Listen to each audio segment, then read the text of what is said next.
কথা হইমু জেলা পরিষদ চেয়ারম্যানের প্রতিনিধি মান্নাহান মহাশয় সহ এখানো জহির ভাই আসুন, সবার পরিচিত, নতুন করে পরিচয় দেওয়ার দরকার নাই। এখানো ইকবাল ভাইও আসুন, পঞ্চায়েত রাও আসুন। তো বিশেষ করিয়া প্রথম জেলা পরিষদ লইয়া আমরা সাধারণ মানুষের মন সবে বুঝরা সিম্পেতি আছে আপনারা লগে, যেহেতু দেখুন আপনারা নিশ্চয় দেখা গেছে বেজান কৃতজ্ঞতা প্রকাশ করছেন সর্বসাধারণ মানুষের গেছে।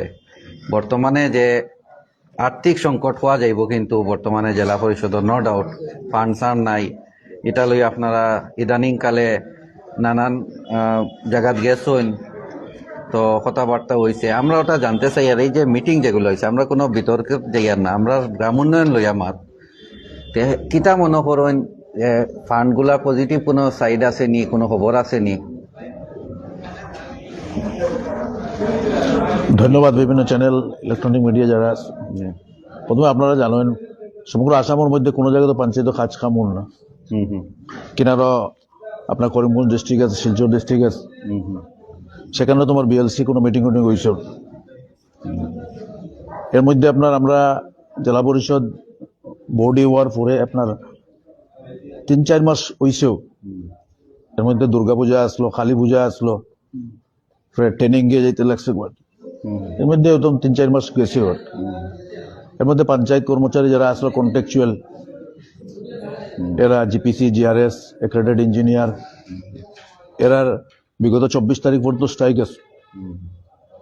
এরার কারণেও বিএলসি মিটিং হয়েছে না, আগে একবার ডেট দিয়েছি হয়, এটা পোস্টপন্ড হয়েছে। বাকি তো রিসেন্টলি 15 ফান্ড আইস, বিএলসি মিটিং হয়েছে। সেটা তো একটা বিধিহীন একটা কথাবার্তা। আপনারা জানেন হাইলাকান্দি ডিস্ট্রিক্ট হন, করিমগঞ্জ, শিলচর, আসামের মধ্যে আর বহুত ডিস্ট্রিক্ট আছে, কোনো জায়গাতে পঞ্চায়েতে কাজ কাম হয়েছে। সেটা মানুষে বুঝে, দেখুন মানুষে বুঝে, আপনার সিম্পেথি দেখো আমি কইছি গো আছে। আর মানুষে বিতর্ক তো হয় যে কোনো জিনিস লইয়া আপনার সমর্থন বা আপনারাও আমরা প্রশংসা করা দরকার, সাথ দেওয়া দরকার, এবং সময় সময় সমালোচনারও দরকার আছে গঠনমূলকভাবে। তো ওভারঅল ওখানে আমরা জানতে চাই আর জেলা পরিষদের যেগুলা কাজ আছে বিশেষ করে কিন্তু আপনারাও করতে লাগবে। ইকানো উনি আর কিছু বিধায়ক সকলের এজনে অভিযোগ করছেন তোরা হস্তক্ষেপ করা ওর ফান্ড আখটানির লাগেও তারা বলে বিভিন্ন ইয়করটা, এটা আসানি ইনভলভমেন্ট আছে। এটা তো রাজনৈতিক এটা চূড়ান্ত।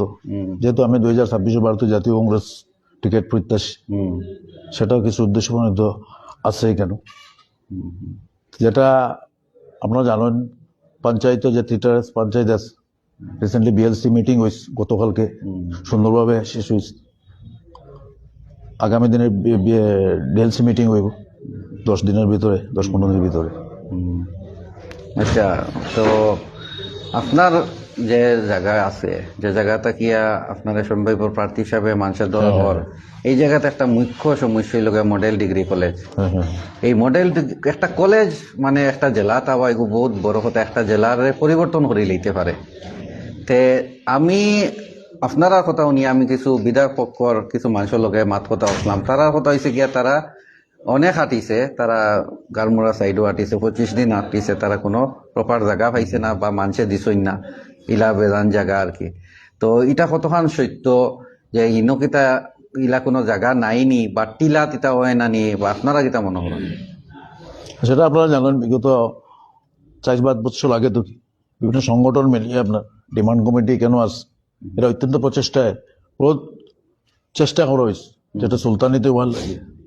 সেটা বিভিন্ন এখন রাজনৈতিক নেতৃত্ব যিনি এক্সিস্টিং বিধায়ক আছে, তার নেতৃত্বে তাই মণিপুর এখানে করার লাগে আর কি। তার এখানে জমি জায়গাও আছে, যেটা তার ব্যক্তি স্বার্থ লগে জড়িত আছে। ব্যক্তি স্বার্থ কোন ব্যক্তি স্বার্থ? ব্যক্তি স্বার্থ তার এখানে ল্যান্ড ওন আছে, ফিউচারে তাই বাড়া ছাড়া দিলা। তো সুলতানিতে হইলে তাই এটা বেনিফিট পাইত না। দক্ষিণ আইলাকান্দির মানুষ অত্যন্ত অসহায়, আপনারা জানেন শিক্ষার ক্ষেত্রে অত্যন্ত পিছিয়ে। কারণ মিজোরাম একটা স্টেট আছে, অত্যন্ত পাহাড় অঞ্চল আছে, মাত্র একমাত্র এডুকেশন যদি ইনস্টিটিউট যদি এখানে হইতো, সমগ্র দক্ষিণ আইলাকান্দির মানুষ, বিভিন্ন জাতির মানুষ উপকৃত হইল।